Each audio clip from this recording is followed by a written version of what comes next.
Domestic violence numbers in Tennessee are down. That's according to the Tennessee Bureau of Investigation. But experts say the state still has a big problem compared to most of the country.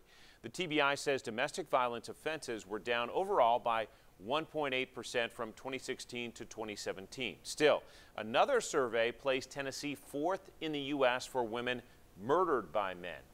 WBIR 10 News reporter Daniel Sexton spoke to experts who say numbers can be deceiving. Daniel? John, domestic violence might be down, but we're only talking about a 1.8% decrease. And when you really think about where the state stacks up nationally, it's easy to see why experts aren't celebrating. These aren't doors anyone wants to walk into, but many have to. I think we're fourth right now in the nation for women murdered by men. Amy Dilworth runs the Family Justice Center in Knoxville. A TBI report released in June showed domestic violence was down 1.8% in Tennessee, but she and her staff weren't celebrating. While we may be down from numbers in the past, it's still a major problem.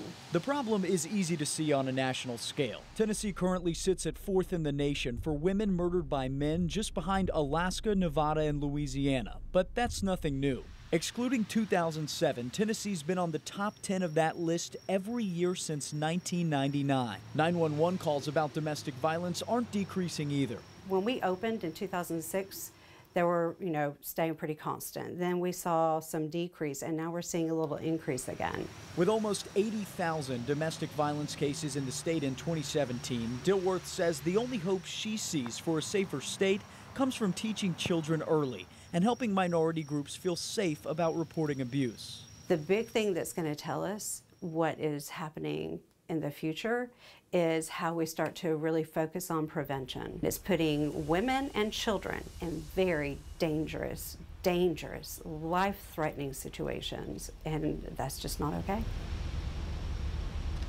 If you or someone you know needs help with a domestic violence situation, you can call 911 or you can call the number right here. That's the 24/7 hotline for the Knoxville Family Justice Center, and you can talk to the staff there about anything you want to without having to go to the police. John?